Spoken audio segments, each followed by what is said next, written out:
এটা আমাদের 2025 সালের সরস্বতী পুজোর ঘট বিসর্জন যেটাকে বলে। এটা বলছে ওই যে ধূমপান করে মানুষের যে সমস্ত ক্ষতি হয় সেই সমস্ত বলছে দেখাতে চেয়েছে, মানে সাজিয়ে আসল দৃশ্য তুলে ধরতে চেয়েছে যেটাকে বলে। আর ছোটবেলায় হয় না, একজন দুজন ভাই থাকলে বা বোন থাকলে বলে আমার মা আমার মা, বাট মা যখন বয়স্ক হয় তখন বলে তোর মা তোর মা। এটাই তুলে ধরেছে, মানে বাস্তব চিত্র তুলে ধরেছে আমাদের সরস্বতী পুজোর ঘট বিসর্জনের মাঝে। এটা কি বলছে এটা ঠিকঠাক বুঝতে পারলাম না, আপনারা দেখে নিন। আমার প্রচণ্ড ঠান্ডা লেগেছে, কথা বলতেও অসুবিধা হচ্ছে, বাট যাই হোক কথা বলছি। হ্যাঁ, এটা একটা ট্যাবলেট চলে গেল আমাদের মাঝখান দিয়ে। এটা কি বলছে সে জনতা দুর্ভোগ, এই যে জনতা যে সমস্ত দুর্ভোগগুলো হচ্ছে আপনারা জানেন,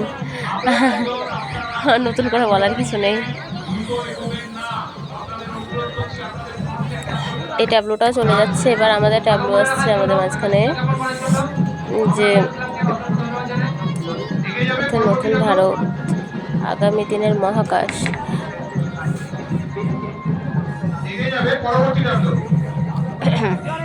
কিছু বলো, বল তুই বল, আমার কথা বলতে কষ্ট। দেখতে পাচ্ছ এখানে হেলিকপ্টার যাচ্ছে, হেলিকপ্টারটা চাঁদে যাবে, চাঁদে গিয়ে স্যাটেলাইট ছেড়ে আসবে।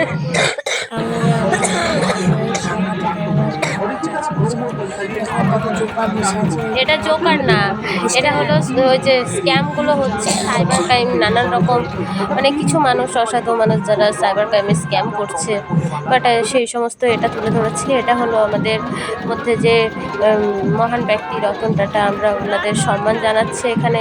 উনি তো মারা গেছেন, তো আমাদের বলবো নক্ষত্র যিনি ছিলেন, টাটা কোম্পানিগুলো খুলেছিল। হ্যাঁ হ্যাঁ, উনি মানে খুব ভালো মানুষ ছিলেন যেটা জানি আমরা যতদূর, তো সেটাই তুলে ধরেছে এখানে, ওনাকে সম্মান জানাচ্ছেন।